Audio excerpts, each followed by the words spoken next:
I'm tired of evangelism. It's like every time I talk to someone, they just reject me. I'll knock on someone's door and then I'll have a conversation. They'll be polite. But then when I ask them if they're going to heaven or if they want to hear the gospel, they just say, no, I'm not interested. I'm not interested. I'm tired of this work. I'm tired of being rejected all the time. I'm done. Or when I go downtown in St. Petersburg in the city and I hand out tracts, it just seems like nobody's interested, or not very many people at least. I am done. Let me get my composure back. So, if you haven't noticed, I am not actually crying, but you probably already suspected that. However, I have felt like this on different occasions after and during evangelism. I've knocked on people's doors, have had nice, friendly conversations, but then it's like when I switch over to eternity or to God or wanting to see if they want to hear the gospel, it's like, nah, no thanks. Or I've been downtown in St. Petersburg with my tracts, trying to hand them out, and it just seems like most people don't want to take them, or they don't want to engage in gospel conversation, and it has been discouraging. I have wanted to give up. I have felt like crying and questioning everything. Am I doing this right? Am I doing this wrong? Should I switch up my method? What do I do? And maybe you're in that same situation, or you've had similar experiences as you've tried to share the gospel. Maybe you were just rejected at work when you tried to bring up spiritual things with that coworker, which just happened to me yesterday. Or maybe you tried to talk to a family member about the gospel and they just shut down like a robot with an off switch. Jesus. I mean, and you're discouraged from that. But what do? Do you switch up your method of evangelism? Do you become less verbal? Or are you doing something wrong? Or in that situation, should we just throw in the towel? I'm done. I mean, what do you do? And I'm going to say something a little bit tough here, but I do suspect that there are some Christians who have traded in verbal proclamation for maybe a more friendly approach that's less verbal.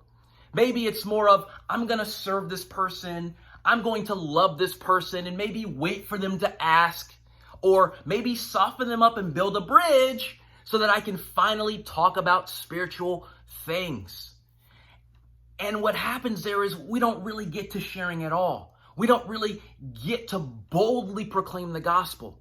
Because folks, the gospel, it's an important message.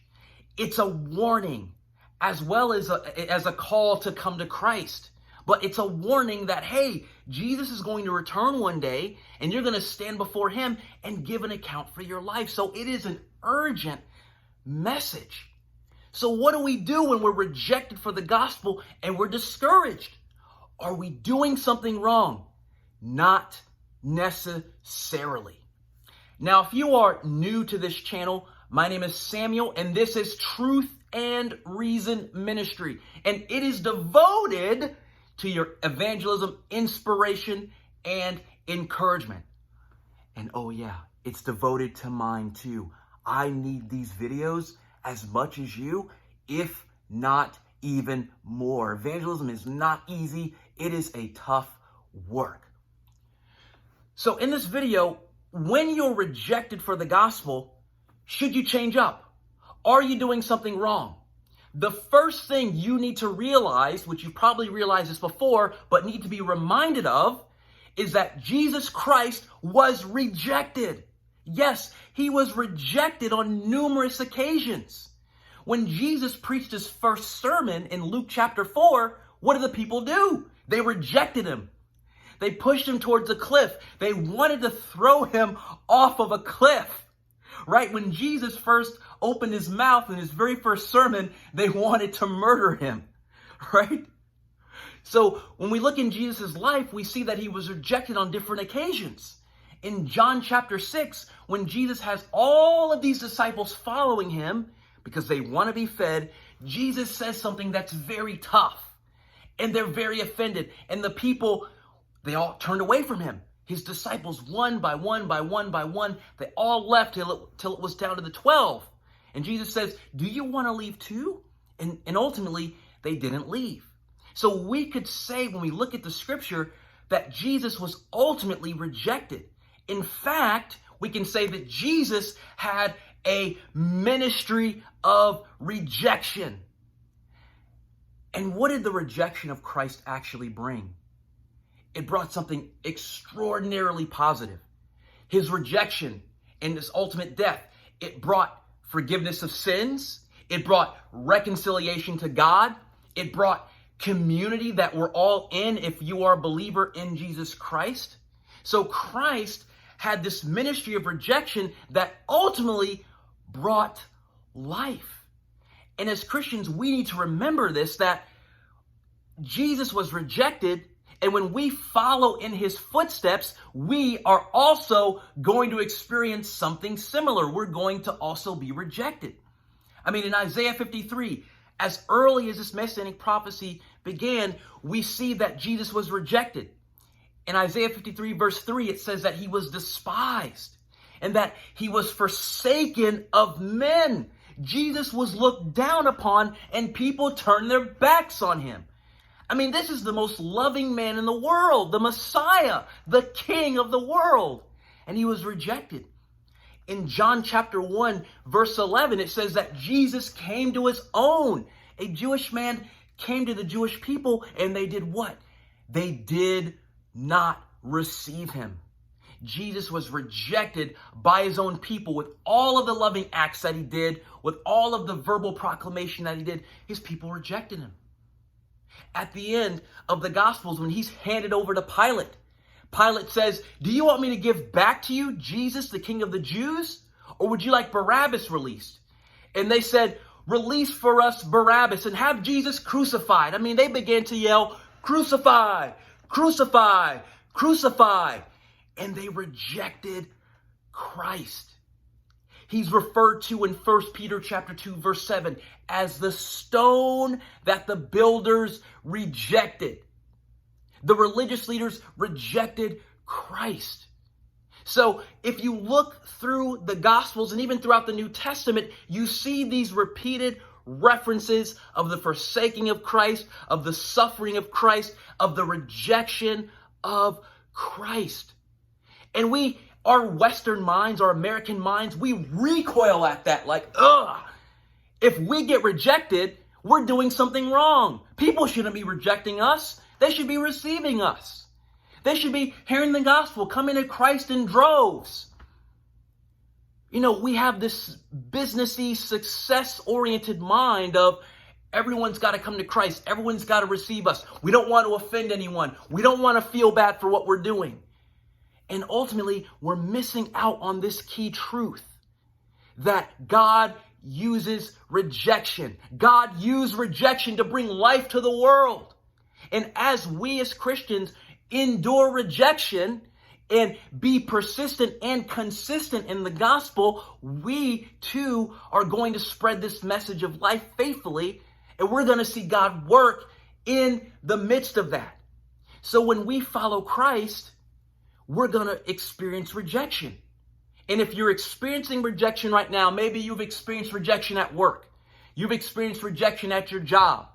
You're experiencing rejection with your family members, with your friends. You're probably not doing something wrong. You are likely doing something right. Well, how do you know? You got scripture for that, Samuel? Yes, I do. Let's turn to Matthew chapter 10, verse 25. Actually, I have a scripture here. I got my Bible. But Jesus says this to his disciples. It is enough for the disciple that he become like his teacher, and the slave like his master. If they have called the head of the house Beelzebul, how much more will they malign the members of his household? And Jesus here is communicating that as he was maligned, his disciples will also be maligned. Okay, they called him a demonic name. And he says, if you follow me, if you follow my footsteps, if you do the same works that I am doing and that I am telling you to do, you are going to experience the same thing. You'll be maligned. We've just quoted several scriptures where Jesus was rejected and ultimately went to his death. And if we seek to follow him and proclaim the gospel, something similar is going to happen to us. Probably not as severe because we got protected speech, but we're going to experience rejection in some way, shape, or form, maybe even frequently in our post-Christian context, especially as you try to plow forward and be very direct with the gospel. So if you're discouraged, if you're fearful, if you are rattled because of rejection or you've been treated poorly for your Christian faith, because you want to make disciples, you want to be faithful, here's what Christ says to you. I'm going to end it here. Matthew chapter 10, verses 27.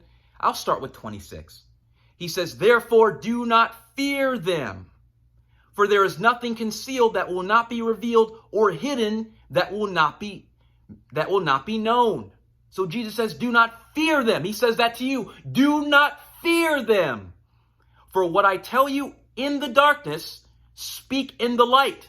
And what you hear whispered in your ear, proclaim on the housetops. So whatever revelation that Christ is giving you, speak it out. You're being inspired by the gospel in the scriptures, speak it out.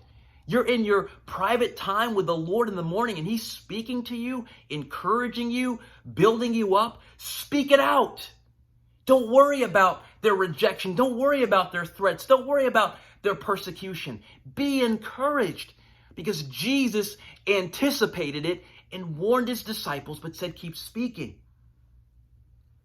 And then again in verse 28, do not fear those who kill the body, but are unable to kill the soul. Don't fear. Don't fear, but keep proclaiming Christ. Thank you for watching this video. If you want more evangelism, inspiration, and encouragement, subscribe to this channel, like this video, and share it. Have an amazing rest of your day.